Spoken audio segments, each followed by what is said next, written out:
Hi guys, आज की video में हम बात करेंगे मेन दो टॉपिक पे। पहला ये, क्या प्रोटीन सप्लीमेंट के साइड इफेक्ट्स होते हैं। दूसरा ये, अगर हमको बॉडी बनानी है तो क्या कंपलसरी है कि हमें प्रोटीन सप्लीमेंट खाने ही पड़ेंगे।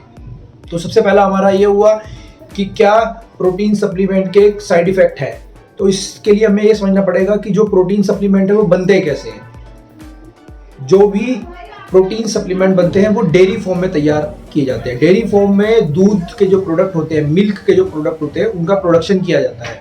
तो जो वे प्रोटीन होता है वो दूध से बनता है। जब दूध से पनीर बनाया जाता है, पहले पनीर के बाद जो पानी बचता है उसको हम वे बोलते हैं। तो उसी से वे प्रोटीन तैयार किया जाता है। तो वे प्रोटीन खाने में कोई नुकसान नहीं है, इसके कोई भी साइड इफेक्ट नहीं है। एक छोटा बच्चा 1 साल से लेके और 100 साल तक का आदमी कोई भी प्रोटीन खा सकता है।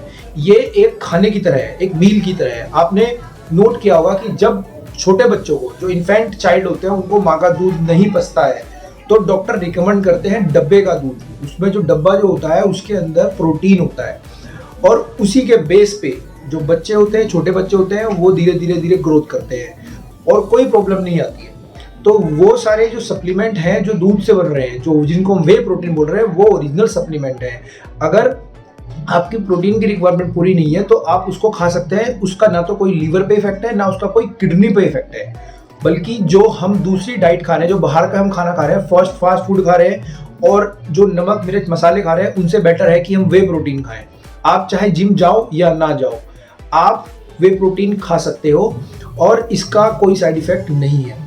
दूसरा हमारा क्वेश्चन है कि क्या अगर हमें बॉडी बनानी है, अगर हमको मसल बिल्डअप करने हैं, तो क्या जरूरी है कि हमें वे प्रोटीन खाना पड़ेगा। देखो, मैं आपको अपना बताऊं तो मैं भी वे प्रोटीन बहुत कम यूज़ करता हूं। तभी यूज़ करता हूं जब मुझे लगता है कि मेरी बॉडी में प्रोटीन की आज डाइट में रिक्वायरमेंट आज कमी है। जब मुझे ज़्यादा रिक्वायरमेंट होती है तभी मैं वे प्रोटीन यूज़ करता हूँ। अगर आप डेली नीड में प्रोटीन की रिक्वायरमेंट को पूरा कर पा रहे हो तो आपको प्रोटीन सप्लीमेंट खाने की कोई ज़रूरत नहीं है। हमारी बॉडी को नहीं पता है कि प्रोटीन कहाँ से आ रहा है, कैसे आ रहा है। हमारी बॉडी को बस ये है कि मुझे प्रोटीन मिल रहा है, चाहे वो वे प्रोटीन हो, चाहे वो पनीर से बना हुआ हो, चाहे वो एग से बना हुआ हो, चाहे वो किसी भी चीज़ से बना हुआ हो। तो सबसे पहले आपको ये देखना पड़ेगा कि कितने प्रोटीन की आपको ज़रूरत है। नॉर्मली हम बात करें तो पर पाउंड या जितना आपका वेट है उससे दुगने ग्राम जो प्रोटीन होता है वो एनफ होता है। वो भी एनफ होता है, उससे ऊपर तो आपको जाने की जरूरत ही नहीं है। यहाँ तक कि अगर आप 100 ग्राम, जनरल बात करूं, 100 से 120 ग्राम प्रोटीन आप अगर रेगुलर इंटेक कर रहे हैं और आपका वेट अंडर 80 है तो आपके लिए सफिशिएंट है। और ये डिपेंड करता है, ये भी डिपेंड करता है कि आप कितना वर्कआउट कर रहे हो, कितना स्ट्रेनस वर्कआउट कर रहे हो और आप कितने एक्टिव हो। अगर आप बहुत ज़्यादा एक्टिव हो, बहुत स्ट्रेनस वर्कआउट कर रहे हो तो प्रोटीन की रिक्वायरमेंट उतनी बढ़ जाती है, क्योंकि आपकी मसल जब रिपेयर होती है, रात को आप सोते हो, आपकी मसल रिपेयर के टाइम पे बॉडी को प्रोटीन की नीड होती है। तो जितना स्ट्रेनस आपका वर्कआउट होगा, जितनी आपकी बॉडी की रिक्वायरमेंट होगी, बॉडी उतने ही प्रोटीन को यूज़ करेगी। तो अगर आप अपनी डाइट को बैलेंस कर पा रहे हैं, आप प्रोटीन की रिक्वायरमेंट को नेचुरली पूरा कर पा रहे हैं, जिसमें आप एग्स खा सकते हैं, पनीर खा सकते हैं, आप सोयाबीन खा सकते हैं, दाल हो गई और बहुत सारी जो प्रोटीन की चीज़ें होती है वो आप पूरा कर पा रहे हैं प्रोटीन की रिक्वायरमेंट को, तो आपको प्रोटीन सप्लीमेंट की ज़रूरत नहीं है।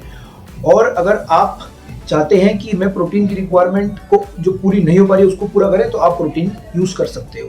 ये टोटली आप पे डिपेंड करता है। तो कंक्लूजन ये हुआ कि जरूरी नहीं है कि आपको अच्छी बॉडी बनानी है तो आपको प्रोटीन सप्लीमेंट खाना पड़े, और प्रोटीन सप्लीमेंट के कोई भी साइड इफेक्ट नहीं है। मिलेंगे नेक्स्ट वीडियो में। Thank you so much.